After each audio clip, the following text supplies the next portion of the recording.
pretty easy thing to set up. The belts, the lumbar belts do give you a little bit of an issue because they have to be tight enough so that when the machine pulls, you're not dragging that patient. You know, the belt's not falling off of them. We have standard belt that for a petite person is going to like cross over somehow. So actually it's going to be harder to set a belt on a smaller person than it is on a bigger person. Okay, everybody's pretty average, but we do have extenders for the normal belt. All right. So the effects, we're going to look at the effects, the indications, contraindications, precautions, and then the application technique, and then how do we document. So we'll go over as much as we can with this right now, and then that way on Thursday, we just come in and do it, right? We just come in. We only have 2 traction tables, right? And they're the ones that have that thing attached to them. They both can do cervical and lumbar. So what we usually do is we divide you in half, and half of you do cervical, half of you do lumbar, and then you switch, right? So we work on explaining to you how it's set up, how you set up for cervical, lumbar, and all that stuff. So the effects, what are we trying to do for this? Joint distraction, we're going to distract the joint. Reduction of disc protrusion if they have a herniation, okay? Soft tissue stretching, muscle relaxation, and joint mobilization. Those are what we're trying to get done. Yes? Is there contraindications for like joint replacements or?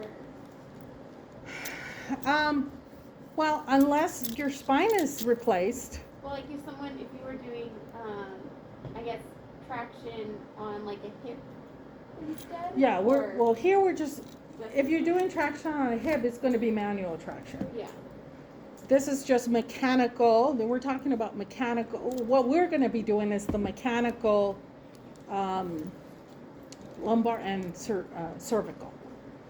For the hip, I guess it would just depend. Would you do manual distraction on a total joint? Yeah, I mean, I've never done that, so I don't, and note that traction is only done pretty much in an outpatient setting. And they only, insurance will only pay certain number of traction treatments.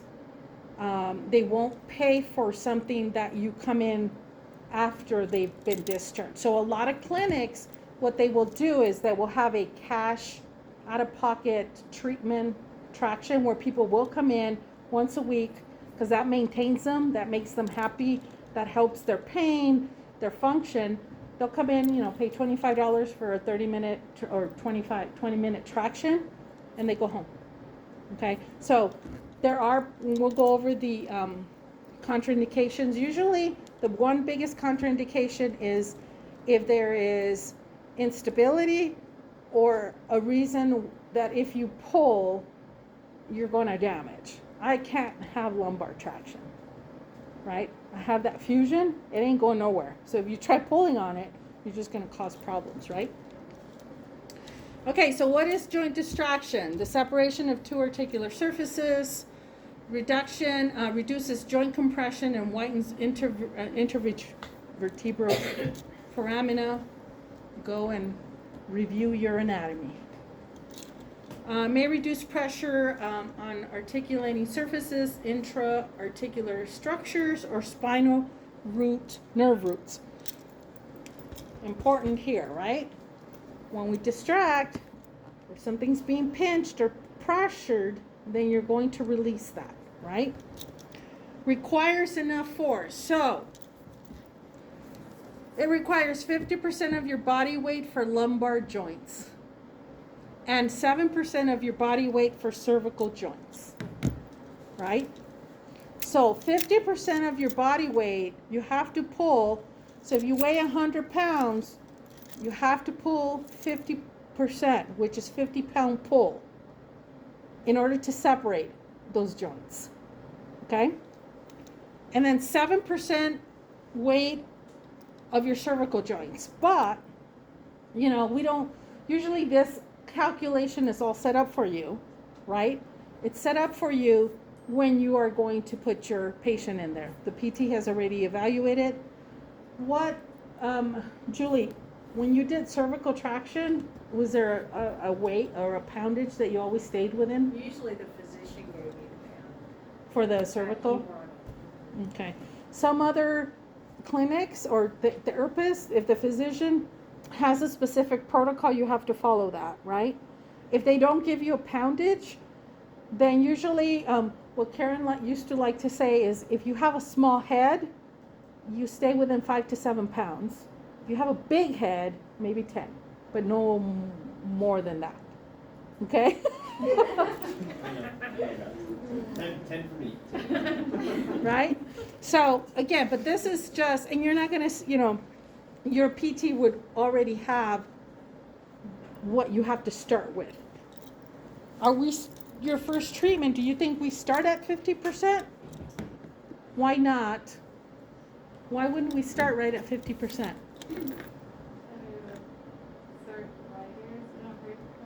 Why? Tell me why.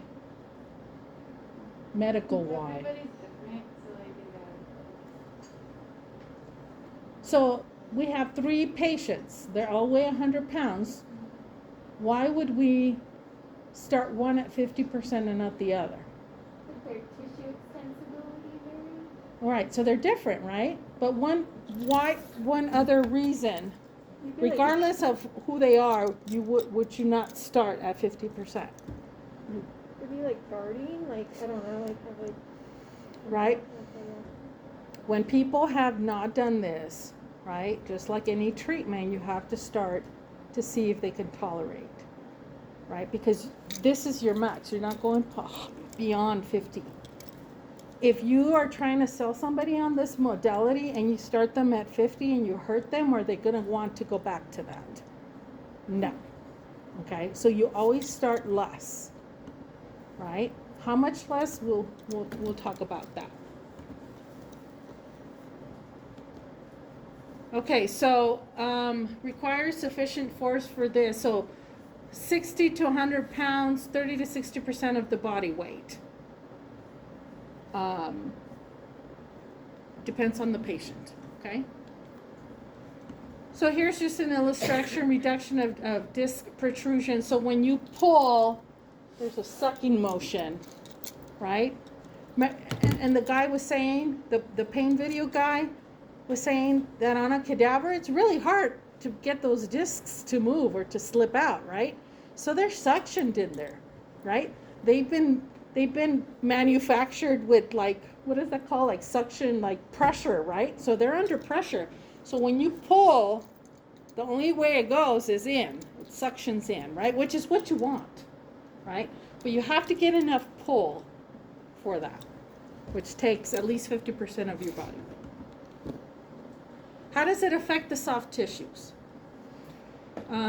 So it may contribute to spinal distraction, reduction of disc protrusion, or increase in spinal range of motion. So you stretch the soft tissues, and doing that, you can create some muscle relaxation. So you have to understand why you're doing traction. Are you doing it to distract, or are you doing it to relax? Because if you're doing to stretch and relax, is your goal still that 50%? Ben, if you want to stretch the tissues,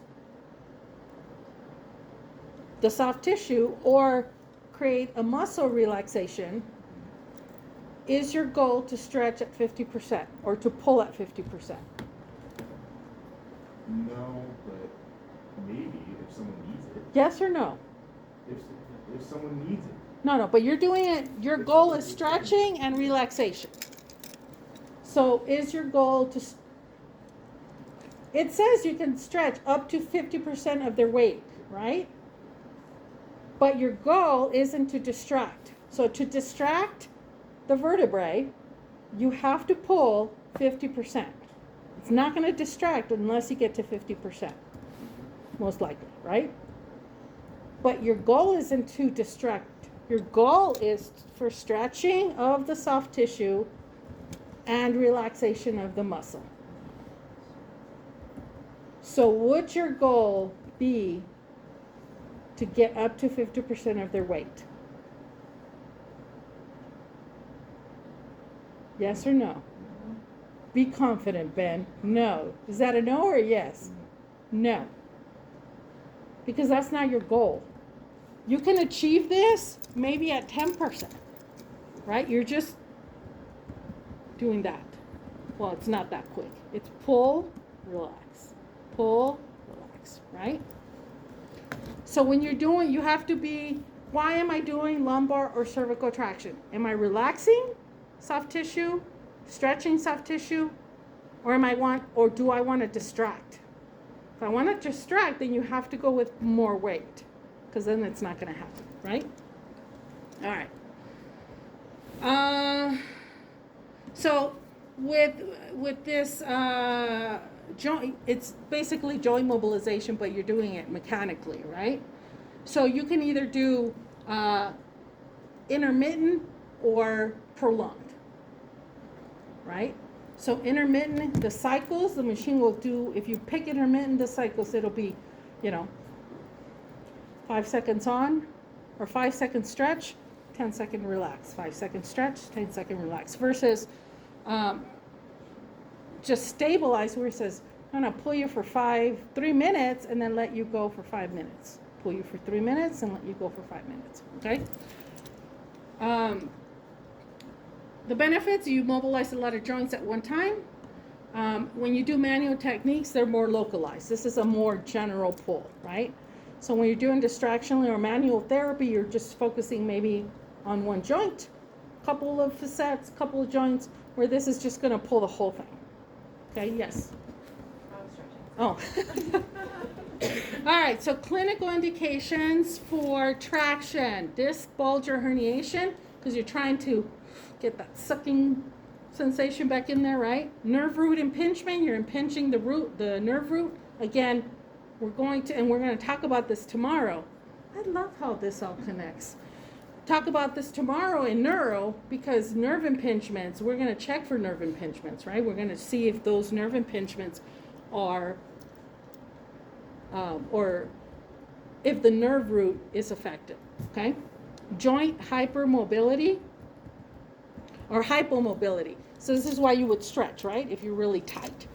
Subacute joint inflammation and paraspinal muscle spasms, right? But we're going to, the weight that I pull here is going to be different than here, right? Or here.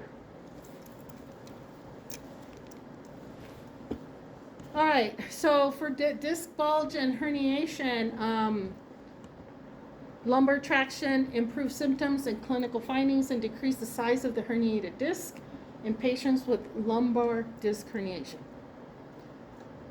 It's best if it's soon applied after injury with protrusion or soft tissue nuclei disc material in combination with other techniques for reducing stress of the spine, posture, body mechanics, lumbar stabilization exercises.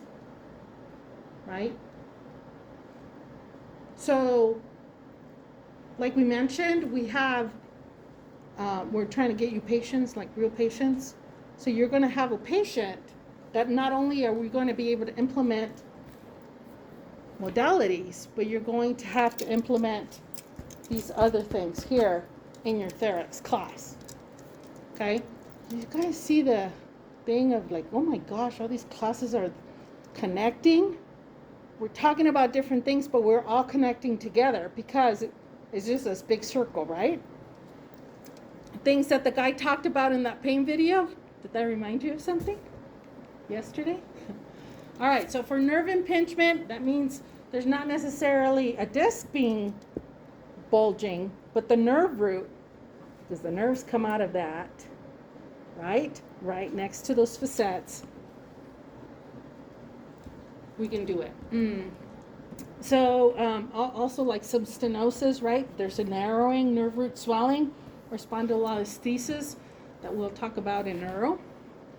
So best apply shortly after symptoms, in patients with worse symptoms with spinal loading and decreased symptoms with decreased spinal loading. So basically what this is saying is if they are loading the spine or up and decreased symptoms with decrease. So if somebody doesn't hurt when they're just laying there, then this would be okay to do, right? Versus the other way, okay? Joint hypomobility can glide and distract spinal facet joints to increase mobility. The effect is non-specific, affecting multiple joints. Increased flexion localizes forces to upper, lower, and lower thoracic. Okay, so this always gets even me sometimes every year. When you set somebody up in either lumbar or cervical, depending on the angle that you pull, it's going to pull a different part of the spine. So what this is saying is increased flexion localizes forces to the upper and lower thoracic. So if you're laying, right, and your angle is higher, we're going to pull higher, right? Neutral extension localizes forces. So if you want to pull the low back, your angle should be lower. And we'll look at that next time. So depending, are we at 30 degrees or are we at 20? It's going to pull differently. So then you need to know, are we talking about something happening in the upper lumbar or lower lumbar? Right? Are we talking about something in the lower cervical or upper cervical? Where are you treating? Your angles, your weight is going to be set for you. But you need to know why they're set the way they're set, okay? You're not having to come up with that. But there is a problem, then you have to say, I understand you want them at 30 degrees, but this is what's happening, okay? Subacute joint inflammation, force reduces pressure on inflamed joint surfaces, right? We're distracting a little bit. Small movements may gate pain and help maintain normal fluid exchange in joints. Again, you're giving the body some kind of stimulus that's going to block that gate, right? It's that pull, that stretching. Tomorrow we're going to talk about the Golgi tendon, reflex, and all that stuff. All right, paraspinal muscles. So static traction or low load intermittent traction. So this is what we were talking about, right? You're not going to use a big force. May interrupt pain, spasm, pain cycle. So when you're giving them a slow load, intermittent, or you're pulling, or a slow, right? So you're pulling and then you're relaxing. Very slow with low load, or an intermittent when you're going pull, relax, pull, relax. It's going to interrupt that pain spasm cycle. A higher load traction may reduce underlying cause of pain. So they may be having spasms, but it may not just be spasms, right? Maybe the spasms are coming from something more within the levels. And if you do a higher, then they just get distracted. Maybe they're having a disc problem they didn't know about, right? All right, contraindications. You always start with low force and monitor for adverse side effects or for adverse effects. Where motion is contraindicated. So if there's a restriction on motion, then you don't do it. Okay? Acute or acute injury or inflammation. Joint hypermobility or instability. These all make sense, right? Or does anybody have questions? Proliferation of symptoms with traction. Does anybody know what that means? They might get like ridiculous. Mm-hmm. Right? Means you're getting a pain you never had before. They're like, huh, I just felt something shoot down my leg. That should be a red flag to stop, right? Yes. Is there like similar risks as like chiropractic stuff, or is it like safer than that? I think it's safer than that because it's the force is continuous, where mechanically it's going to be continuous. When manually it can change, you know.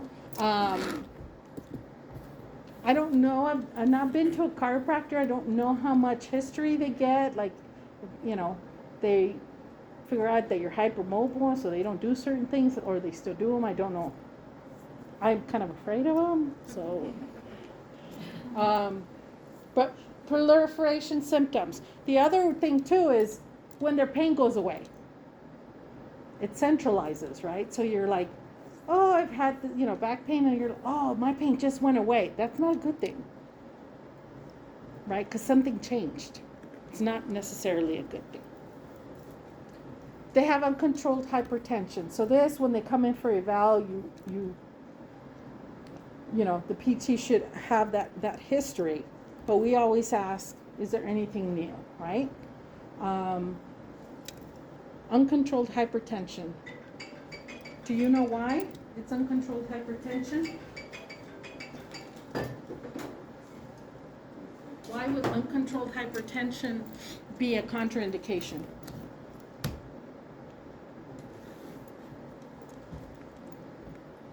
Could trigger What's that?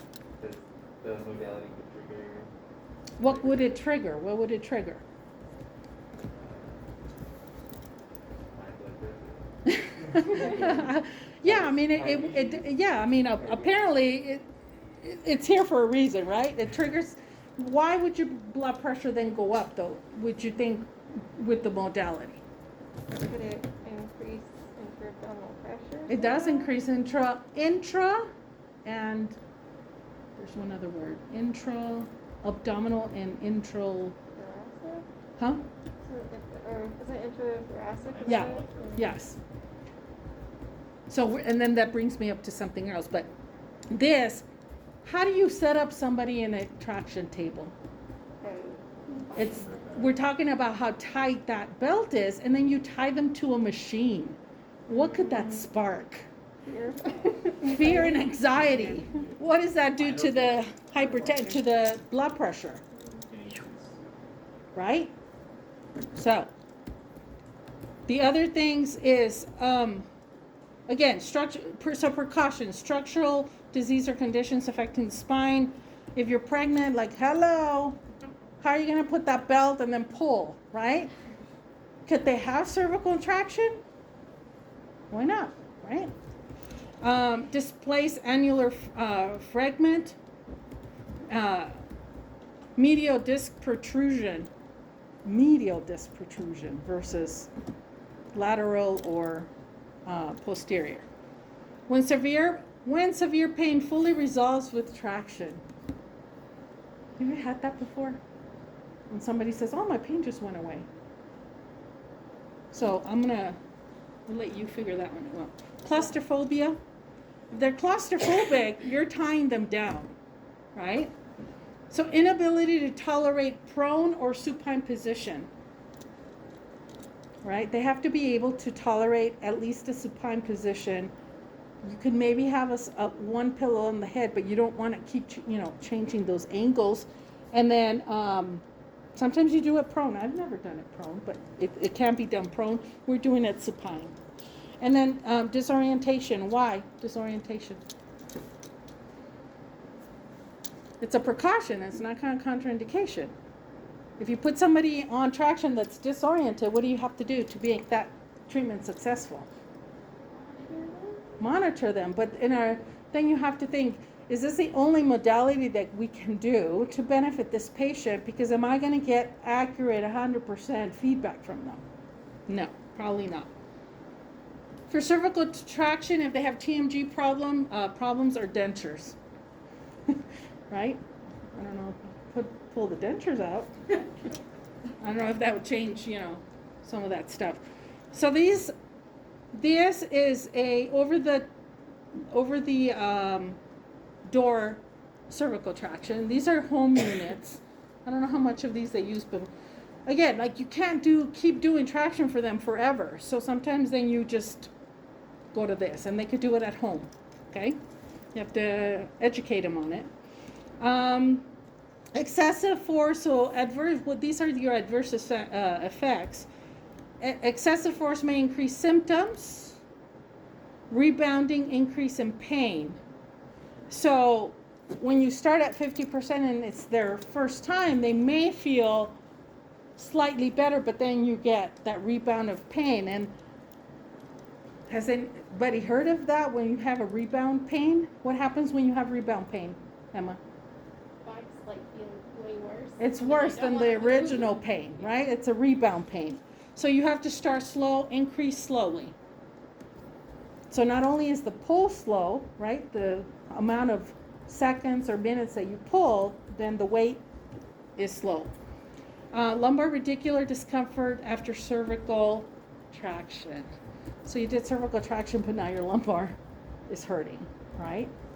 So something happened there. All right, so again, we're going to evaluate the patient. They're going to determine whether it's appropriate. This is the PT. You're going to select appropriate form of traction. We're going to go over how to, do the traction, what to say to the patient, and then how to document on Thursday. Okay? So we have belts and halters, and we can look at them today. Positions, devices. Your PT is going to say either continuous or intermittent. Okay? This is the machine. We're going to do it supine. I've not done it prone. Have you ever done it prone? This is your cervical. When we talk about cervical, again, it's always about your patient's comfort, level of claustrophobia they may or may not have. Some people don't like their head strapped onto a machine, right? And then these machines, as we'll see right now, they have a panic button because you don't want your patients to panic. Advantages and the disadvantage of mechanical traction. Again, the disadvantages they're expensive, it's time consuming to set up, as you will see. The patient doesn't have any control, so sometimes they feel a little uneasy. They're restricted by the belts or halters. And so it mobilizes a big area. If you want to concentrate on a small area, it's better to do manual. Okay? These are different positional, I guess, techniques that you can get traction. So he's up, doing that. He's tractioning his lumbar spine, right? And then here we're doing a stretch and distraction of the left lumbar area. I think you really have to know your body and know what to feel to say, I'm getting a stretch or a pull, You guys could probably figure it out and feel it, right? So for documentation, you're going to say what type of traction, cervical, lumbar, patient position, the type of halter, lumbar, I would say treatment duration or max force, the treatment duration, response to the intervention. With intermittent, if you're doing intermittent traction, hold and relax time, and then force during the relaxed time. So we are going to show you how to do this. This is what we're going to do, the intermittent usually. So you'll have, you'll do like 20 to 30. And that's going to be your relaxed time is 20, your 30 is your stretch, or your max stretch. Okay? All right. Let's go. Yes? So just confirming, no matter what, you should never leave them alone. when you're No, trying you to- can leave them alone. If they're Yeah, technically- disoriented, I wouldn't even probably do it. Isn't that technically they're kind of restricted, so that's part of the whole, So, you never leave a patient alone when they're restricted. right, so what do you leave them with? Your call log. Yeah, you don't have to be there. There ain't no time for you to be there. You gotta go see your other patient, right? So, what is the other purpose when you are, okay, let me ask you this from last semester. When you did heat, What was one of your purposes for doing heat? I can't hear you, Natalie. Muscle accessibility. And what else? Which causes what? Better range of motion. Huh? Better range of motion. No. No. Relaxation. You want your patient to relax. If they're like this, you think that pull's gonna help? They're fighting, right? So you have to let them relax, right? So no looking at their phone like this, right? You're coming in because you have cervical problems, but you're right here with your phone, right? So I'm here. If I do this with my phone, what happens to my lumbar spine? It changes, right? So it's a time to relax. No phones, no magazines, no books. Dim the lights. Give them the call light. Give them the panic button and say, go to sleep. Because that's what's going to happen. That's going to be more beneficial when you relax. Yes? So you do this at the end of the treatment then? It depends. And then also, because I would guess that they, since you're pulling on the spine, are there things you tell them after, like Yes. after you? Yes. We'll go over that. Yes, we're going to go over that Thursday. Yes. And it sounded like you were saying, like, we can do this, but the PT is going to say, like, how much, what duration, like, are they Mhm. going to give it, like, You get your plan. so is it, like, more specific than, like, assistive devices where it's like, oh, least restrictive assistive It's more device? specific because you have your beginning. So this is the thing. You're going to get your goal, and tell me if you set that up, right? This is what you're going to start with. And we're going to do this for 10 weeks, once a week, right? Your start, let's say pull weight is 20 pounds, but I want you to get to 50. It's your responsibility to get to 50. Got it. It's your responsibility to know when to increase it. And we'll talk about what are we looking for. What are you looking for to increase it, Julie? Off the top of your head, huh? Tolerance? Function? How did you feel when you were home? How did you feel the next day? How did you feel a week later? Kind of stuff like that. But she's going to give you your beginning pull and your this is where I want to get to, and you have to make that transition. You have to be aware of all these things because then something happens, the patient is complaining of certain things, then you have to say, are they ready for me to increase it? Or do we need to stay where we are, or we need to cancel it altogether? That is your responsibility to do because the PT is not going to be there every single day. Okay?